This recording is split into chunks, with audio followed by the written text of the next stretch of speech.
The banks made the rules. In this world of private money, you make the rules. Raise money when you don't need it. And here's the deal. The question is, well, who in the world, Jay, is going to loan you more money than you need to buy the house? And I can tell you, it's a private lender.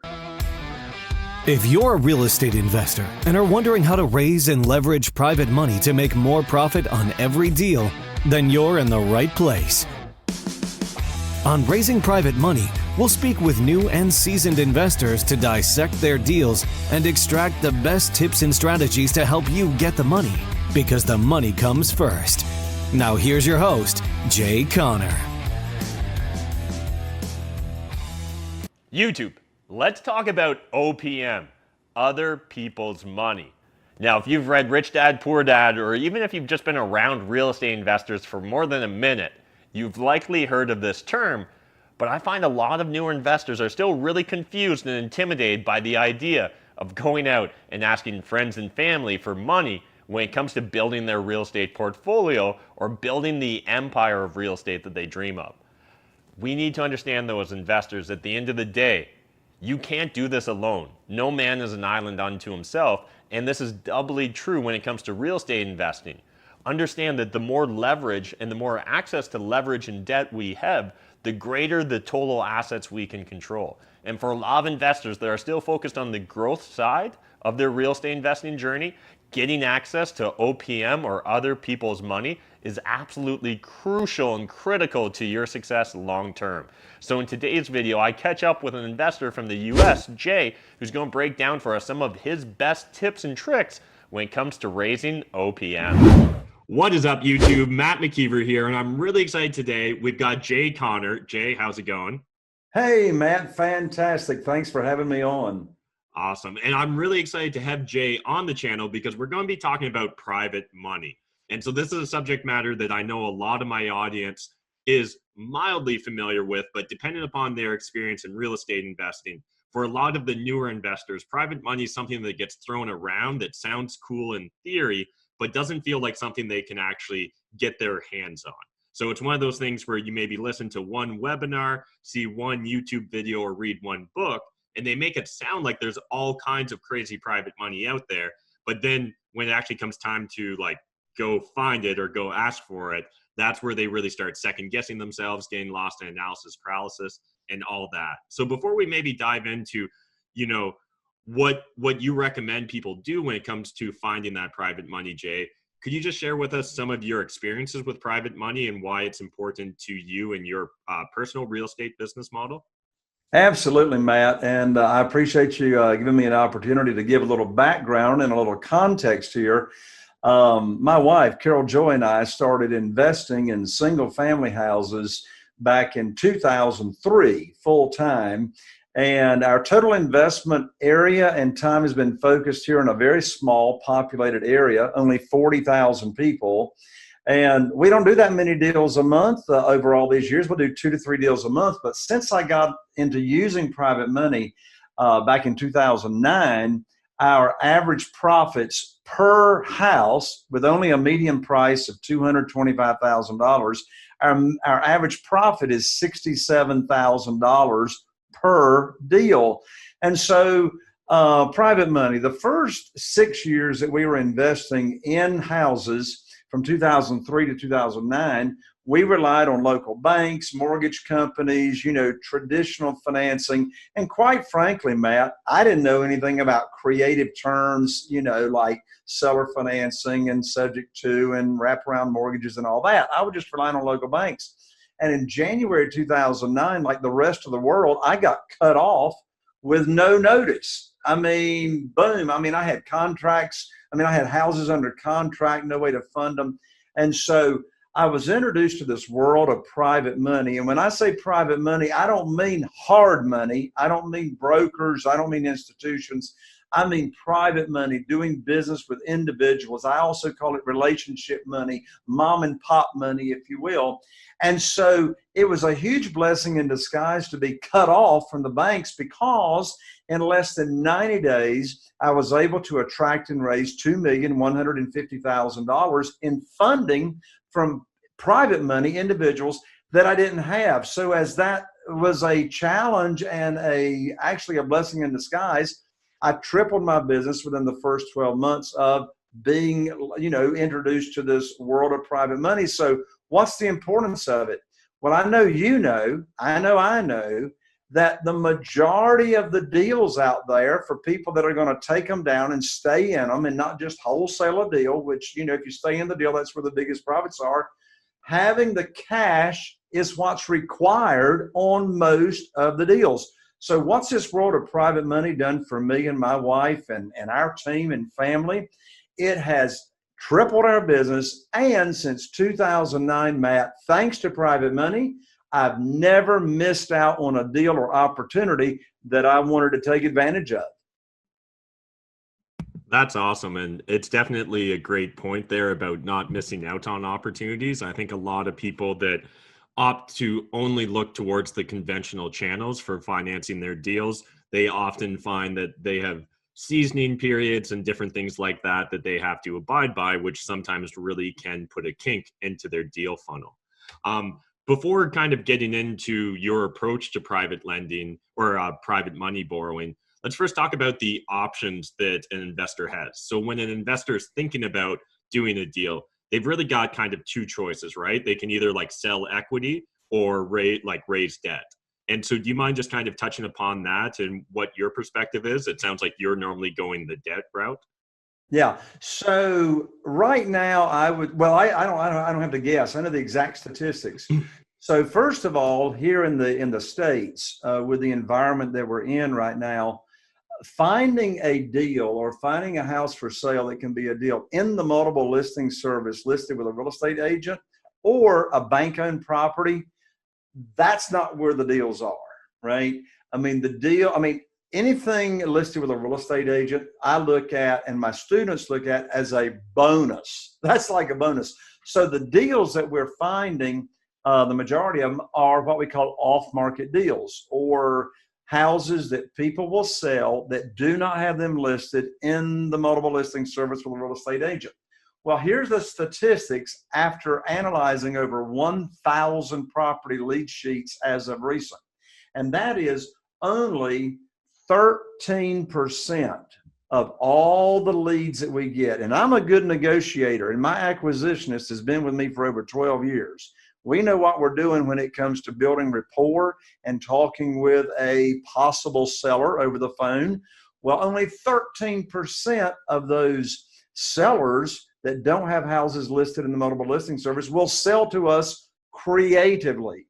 Sell using seller financing, subject to the existing note, wraparound mortgages, getting an option, controlling it on a lease option. Only 13%. That means 87% of those other leads, the majority of them, want all the cash. They want all the money, right? And one misconception that some real estate investors have, particularly newer real estate investors, is they may hear that, oh, I only need private money. I only need all the cash for ugly houses. I don't need the cash for what we call pretty deals or pretty houses. I can just buy those on terms. Well, if only 13% of the off-market sellers will sell to us creatively, how about those other 87%? Just last week, I went and looked at a house in Havelock, North Carolina, which is adjacent to where I live. And the after repaired value on that house is $150,000. The sellers are willing to sell it for their payoff of only $75,000. Their motivation is another story, but those are the dollars. And the renovation is less than $10,000.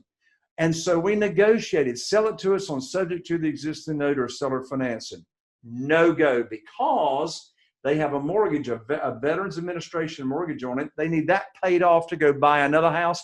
The only way they would sell it to us is if we paid them with all the cash. So we're going to use the private money when the seller requires all the cash, regardless as to whether it's a beautiful house or an ugly house. Okay, gotcha. And then when you're kind of putting together these deals, do you mind breaking down for us why you're choosing private money over, say, taking on a JV partner? Oh, my lands. Well, I will tell you one thing good about a joint venture partner is there is no carrying cost, right? There's no unknown about how long you're going to be carrying, so there's no private lender to pay. However, the benefits and the reasons that I use private money over and beyond a hard money lender, which, by the way, we get, time permitting on your show, Matt, we could quickly get into the difference between hard money and private money. It's a huge, huge difference. But why do I use private money? Well, here is the quick list. Number one, I get multiple checks on every transaction, every deal that I do, right? That's not going to happen with a joint venture partner, right? A private lender. So you say, how do I get multiple checks? In fact, this is my favorite reason for using private money. Number one, when do I get those multiple checks? Well, first of all, I get my first big check when I'm doing a private money deal when I buy the property. So how in the world does that work? It's because I always borrow more money than I need to buy the house, whether it's a rehab deal, an ugly house, or whether it's a pretty house. And here's the deal. The question is, well, who in the world, Jay, is going to loan you more money than you need to buy the house? And I can tell you, it's a private lender is who's going to do it, because it's a collateral loan, and I'm still going to be giving them equity in that deal to where they have very, very little risk. So first check, always borrow more. It's very common. My land's, Matt, right here in my desk drawer. Let me just look at the most recent check that I brought home. Right here, $58,000. I brought this check home. I bought this property on Chatham Street in Newport. I brought home a $58,000 check, and I took no money to the closing table out of my own pocket. Who wants to get paid $58,000 with no money out of your pocket to buy a house? I do. Now, am I going to bring home a $58,000 check from closing if there's not rehab involved? Of course not. I'm using the majority of that. I mean, the rehab's only $35,000. The rest of that money I pulled out was just a big chunk of equity that's like a big infusion into my checkbook, right? So I get a big check when I buy. If I sell on rent to own or lease purchase lease option, I'll get my second check with a large non-refundable option fee.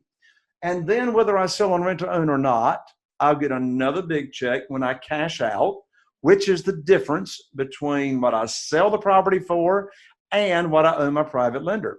I just put a house on the market the end of this past week in Emerald Isle, North Carolina, $895,000. I bought it for $480,000. I put $125,000 renovation in it. I'm getting a big check here in about 3 weeks. The difference between what I sell it for and what I owe the private lender. So that's the first big reason why I love private money. And then quickly, Matt, because I know it's a short question with a long answer, why do I love private money over other funding? Multiple checks. Number two, no credit check. My credit has got nothing to do with how much private money I can get. Number three, I have no limit to the number of private lenders I can use. Well, as contrasting mortgage lenders, hard money brokers, there's always a limit. I have no limit to the number of private lenders I can use. No limit to the amount of private money I can get. I can get private money from any state in the United States. I can borrow private money across international lines. I can borrow from Canada. Canada can borrow from me. Number four, advance. How much advance do I get when I buy? I get over 100%, as I just mentioned, when I am buying the property. So again, there's more reasons, but those are the big reasons why I love private. Oh, close fast. On all my off-market deals, I tell them I can close in 7 days. 7 days. There's no way when we borrow money from a hard money lender or a conventional lender that you can close that fast. And so I get more offers accepted, Matt, from sellers than other real estate investors that offer more money, because I can close fast and they get their money quick. Love it. Yeah, the flexibility that comes along with private financing is just, it allows you to get so much more creative and really solve problems, which is a big theme we talk about all the time on my YouTube channel. So I'd love to revisit, you kind of made a slight distinction there between hard money lenders and private lenders. And I'm sure some of my audience won't realize the subtlety of the distinction you're making. So if you don't mind explaining that a bit further. I'm glad you opened me up for that, because not only is it subtle, it's huge. So again, first off, the difference between private money and hard money is hard money most of the time is most of the time is institutional money, or it's a broker of money that has gone out and actually raised private money versus doing business directly with the lender. So what I do and what I teach and coach real estate investors on is how to circumvent the broker who is just making money on money and just go straight to the sources. How do you find those people, right? So here's the distinctions. First of all, interest rate. On my lands, interest rate. So here in the United States right now, the average interest rate from a hard money lender is 14%. Some are a lot higher, some are lower, but the average 14%. Private money right now is 7%. 7%. Huge difference right there on interest rate. Second big distinction is origination fees or points, right? So the average number of points origination fees right now on hard money lenders is 4 points or 4%. In other words, you borrow $100,000, you got to bring $4,000 to closing to close that deal, origination fees. The world of private money, 0 points, right? Third distinction is the length of the note. Well, length of the note on hard money is 6 months to 1 year. You got to flip that baby, or you got to pay it off, or go find somebody else to refinance it. In my world of private money, the term is 2 years to 5 years, okay? So if it's liquid capital and not retirement funds, the notes are 2 years. But in this world of private money, they don't want their money back anyway, right? They want you to keep the money and keep using the money. We do 5-year notes if it is retirement funds. And that's a whole nother podcast show right there, Matt, on self-directed IRAs and becoming educated on that. Like over half of my private lenders are using their retirement funds in the self-directed IRAs. But so anyway, interest rate, origination fees, and then extension fees. So in the world of hard money, if you haven't cashed out in 6 months or a year, there's a good possibility they will extend your note. But what do they want? More money, right? So the average extension fee is 2%. Well, when you take 14%, 4 points, and 2 points or 2% extension, we're already up to 20% the first year with hard money. In the world of private money, we're still at 7%. And then my biggest advantage and benefit to private money is how much money you get when you buy. How much will they advance?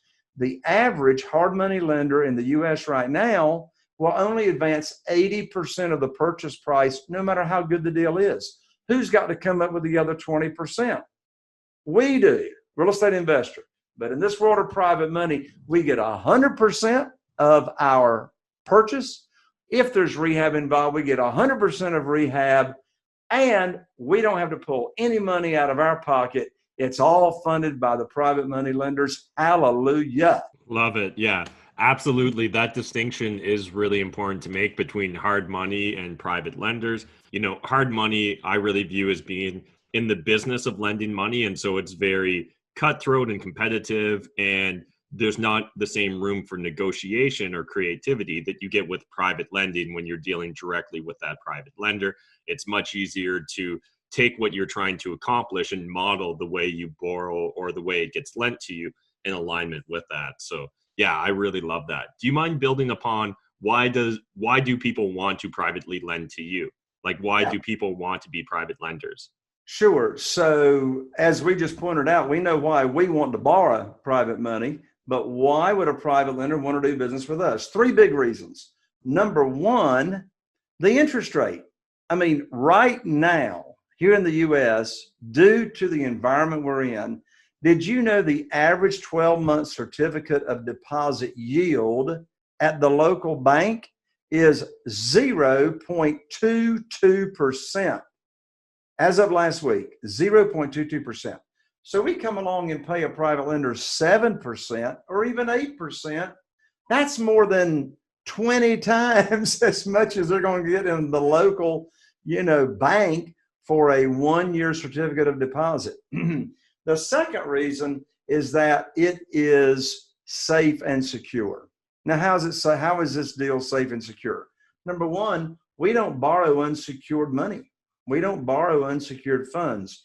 The private lender is going to get a mortgage or deed of trust, depending on, the document that's used in the state or wherever you are there in Canada. You're going to get it collateralized. They get it collateralized. So it's secure. Their loan is secure, and it's safe because typically we don't borrow more than 75 or 80% of the after repaired value of the house. Now, if it's a pretty house and it doesn't need any rehab, not going to have any carrying costs, we can go right on up to 85, 90% of the value because we're able to occupy the home so quickly with a rent-to-own buyer. And then the third reason is that our private lenders love doing business with us is because their loan or their principal loan amount is not volatile. Now, what am I contrasting that to? The stock market, right? So is the stock market volatile? My lands, absolutely. I mean, immediately after you invest in the stock market, you lost money. There's fees, there's commissions, and what you invest in, the principal investment amount could be less in value tomorrow. But in this world of private money, the principal loan amount remains the same until cash out. Why is that important to the private lender? They don't have to worry about anything coming out of their principal loan amount, and they know exactly what their return is going to be. So it gives them that security and confidence as to what they're going to earn on their investment. And it just helps them sleep at night. Invest in the stock market, you don't know what your stuff is going to be worth tomorrow. So high interest rate, high return, safe and secure, and not volatile. Awesome. Love it. So where are you finding these private lenders? And where should the audience turn to when they're trying to find private lenders? Sure. So there's 3 categories of finding private money. Here's the 3 categories. Number 1 is what I call your current warm market, your current center of influence, your current contacts. And I'm going to talk about each of these quickly. Number 2 is what I call your new market. I say, some of my students say, Jay, my warm market is broke. My people ain't got no money, right? I don't know nobody with money. Well, first of all, I don't believe you, but I know why you're saying that. We'll talk about that in a second. So your current contacts, your new market, your expanded market, and third category are existing private lenders. How do you find them people that's already loaning money out and they know what private money is? I don't have to educate them people. So let me talk about each of those 3 categories quickly. First category, your existing market. So everybody in your cell phone is either a potential private lender or they know people that would love to learn about private money. Now, let me step back for just a quick second and frame this whole scenario. You see, I teach real estate investors how to do this business like I do, and that is, did you know I have never asked anybody for money? I've never asked a private lender for money. I put on my education hat. I become a teacher, and I teach people what private money is. In this environment, I teach them on Zoom. I do group Zoom meetings, right? I don't have to do in-person private lender luncheons or whatever. I don't have to go do a one-on-one. I'll do Zoom groups. So I teach people. I've never asked them for money because when you ask for money, you're already compromising your position. You see, when people learn about private money and you know the program that you're offering, you see, these private lenders are not offering you terms. You see, there's another distinction. When I used to borrow money from the banks made the rules. In this world of private money, you make the rules. We make the rules. We set the interest rate. We set the term. Here's the program. And I tell you, after the private lenders hear how the program is and how it works and what it is, if they've got investment capital or retirement funds, I promise you they are interested, and they want to do business with you. So back to the three categories. People, your contacts, right? Your email list, your Facebook friends. And I don't mean your fake Facebook friends. I mean people that you actually have contacts with. And so I have a 5-step method that, of course, we don't have time to get into here on the show, but I got a 5-step method on how it is that you go through the process of reaching out to your warm market and educating them, and then that leading to you actually getting verbal pledges of people saying, Jay, go find us a deal to do, for me to fund. So your existing warm market. And then people say, well, I don't have many contacts. Well, I say, go to where the money is, because the more money you roll in, the more sticks to you, right? So where do you go? So I teach my students to do what I do and what I've done. Go and get involved in the civic clubs, get involved in the Rotary clubs, and be a server and educate people again on what private money is. Get involved in Business Networking International, get involved in BizConnect, in the networking groups, educate your networking group on what private money is, and now the money starts chasing you. Third category, existing private lenders. Existing private lenders, when you're borrowing secured funds, they're all on public record, right? So public record. When I started out, I hired my real estate attorney's paralegal to search the public records every month for people, individuals in our local area that had loaned money out collateralized by real estate. Then I contact those people, and now I don't educate them on private money. They know what private money is. Now it's an interview process. How much are you accustomed to getting? And when they now tell me they're happy with 5%, I don't try to talk them into 7%, right? So, of course, people that come into my world, I've created a software, or my team has. I am not a technological guy, but I know how to find the people that are. So I have my private lender data feed that we update every month of every private lender loan that has taken place all over the nation. And so that's much easier and quicker to get to existing private lenders than to actually search the public records. But those are the three categories. Got you. Yeah, that's a really interesting way to present it. Appreciate you laying it out for us. So you touched upon briefly how you approach that conversation as an educator. Do you mind just exploring a bit further? Like, what do you actually say to a private lender when you're trying to raise that capital? Sure. So an example script or conversation that, might be taking place over the phone or whatever. Let's say that I'm just calling up my existing warm market, right? I've identified some folks I want to call. Again, I'm not begging, I'm not chasing, I'm not selling. This first initial call is really a pre-qualification, right? And so it might go like this. I might, dial the phone, and let's say I'm calling up someone I know by the name of Wayne, and I've known Wayne for a while. Wayne gets on the phone, and I might say, hey, Wayne, this is Jay. How you doing today? Well, hey, Jay, I'm doing great. Maybe I haven't talked to Wayne in a while, and maybe where he lives, he can still play golf in the midst of all this craziness. I'll say, hey, Wayne, how's your golf game? Fantastic. How are the grandkids? Super. A little bit of chit-chat, but don't chit-chat long, because you need to get right to it. People are busy. And I may say something like, well, Wayne, as you may know, these days I'm investing in single-family houses, or, whatever real estate you're investing in, because this world of private money, Matt, as you know, works for single-family houses, and it works for commercial. It works for small apartments, duplexes, etc. So, as you know, I'm investing in real estate these days, Wayne, and I am now in the midst of taking advantage of the tidal wave of foreclosures that are coming about, and there's going to be a big opportunity to serve a lot of people.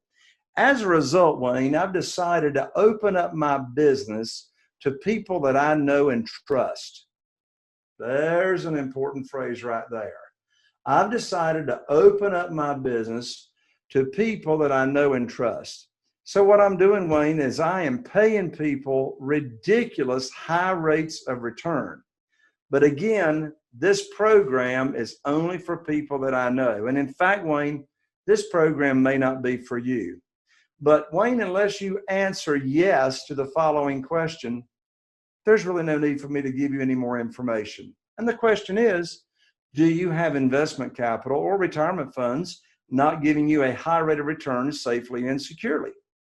Now, after I call that the magic question, do you have investment capital or retirement funds not giving you a high rate of return safely and securely?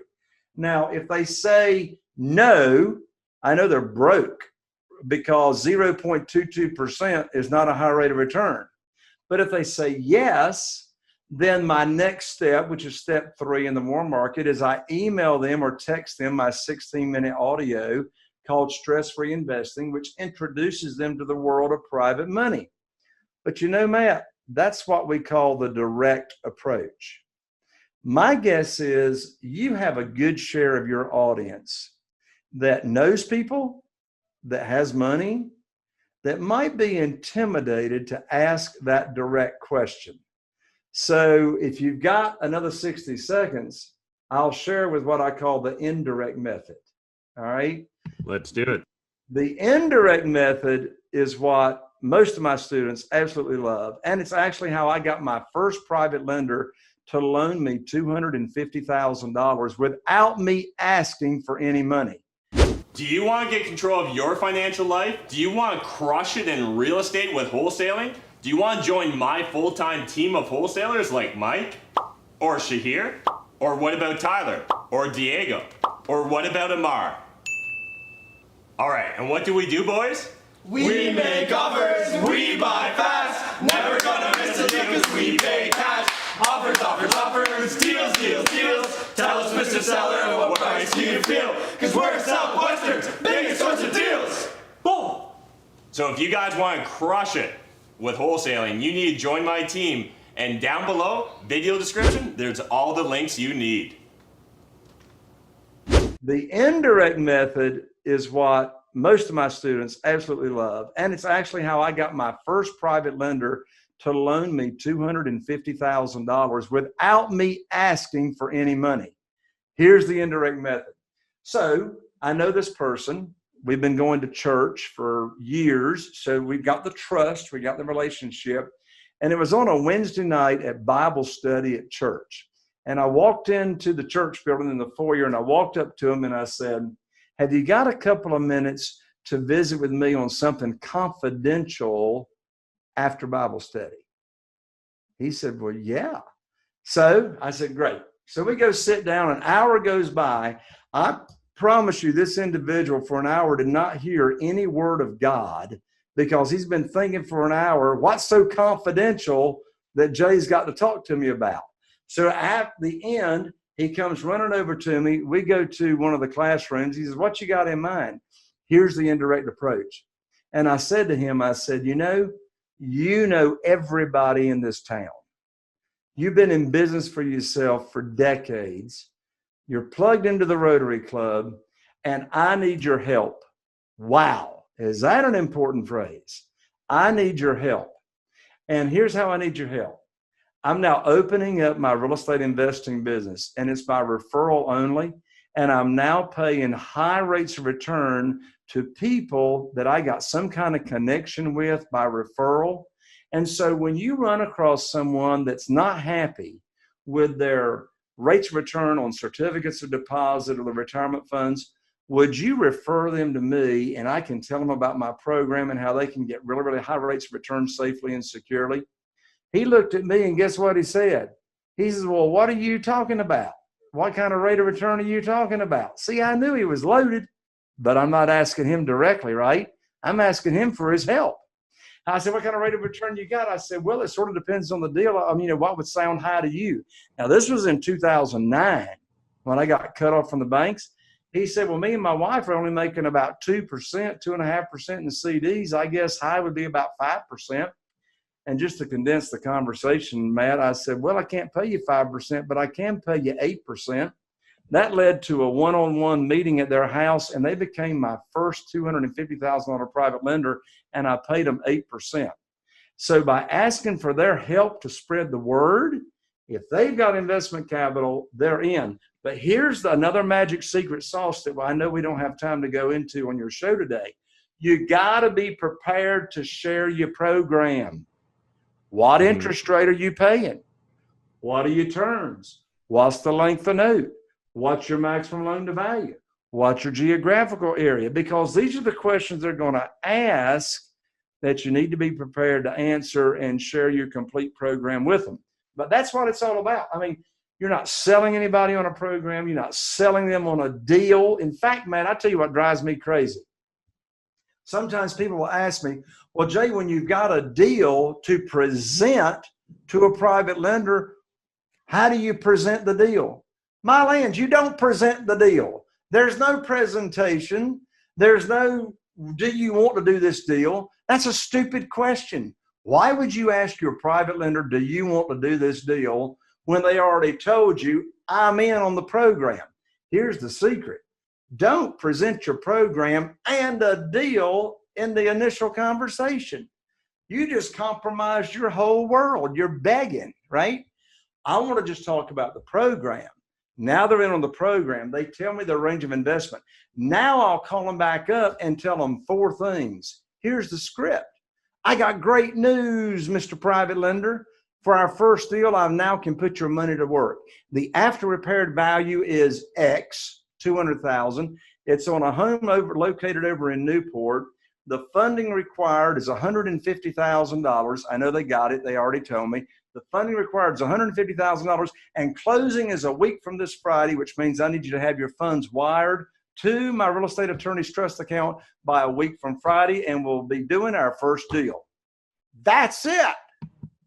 There's no, oh, I don't know if I want to do this deal or not. You know, my lands, of course they do. I've never had, since 2009, a private lender say, I don't want to do the deal. They already told me they want to do the deal. And of course, I'm not going to tell them what the next deal is unless it fits the criteria of the program. Boom. That's awesome. Yeah, there's a lot of great tips sprinkled throughout there. But I think the most powerful takeaway, in my opinion, is that story of asking for advice and getting money. I know that there's a reoccurring theme amongst like startup companies and tech companies all the time that goes, if you want money, ask for advice. If you want advice, ask for money. So I think that that's something I always try and keep in mind. And I love the way you've approached that with real estate investing. Exactly. And, you know, to that point real quick, Matt, I'm glad you said that I love that. You want advice, ask for money. You want money, ask for advice. So I say put on my teacher hat, be a teacher. However, there may be some people in your audience's influence that they may be intimidated by even putting on a teacher hat. So put on your student hat, put on your mentoree hat and say, look, I've got a new program. I know you know all about business. I need your advice on my program that I've put together. There you go. So you can be a teacher or you can be a student asking for advice from someone about your program. Awesome. Yeah, I love that. So I know we're kind of coming up on time here. Just real quick, is there any other tips or tricks or suggestions you'd want to share with the audience before we wrap up when it comes to the world of private money raising? Yes. Raise money when you don't need it. Absolutely. I mean, when you're raising, I mean, I'm raising money all the time. Like, you know, so have it just be part of you. Here's a big tip on how to raise money when you don't need it. I mean, there's always going to be deals. There's always going to be deals. And when you got money sitting on the shelf, burning a hole in your pocket, you think you're going to be more confident? You're going to attract more deals coming to you? But if you got this deal under contract and you don't have any way to fund it, that's like being in an Instant Pot pressure cooker, right? So here's a way you can be raising money all the time when you don't need it. So here's how I introduce myself and how I teach my students to introduce themselves all the time. When you meet somebody new, what's one of the first questions they ask you, and particularly in some kind of social network? Yeah. I mean, What Matt, do you do? what do you do? That's what they always ask you. What do you do? Wouldn't it be really cool, Matt, to answer that question in a way that's curious, arouses curiosity, would lead to a conversation, and lead to getting private money? Most of us, I'm a real estate investor.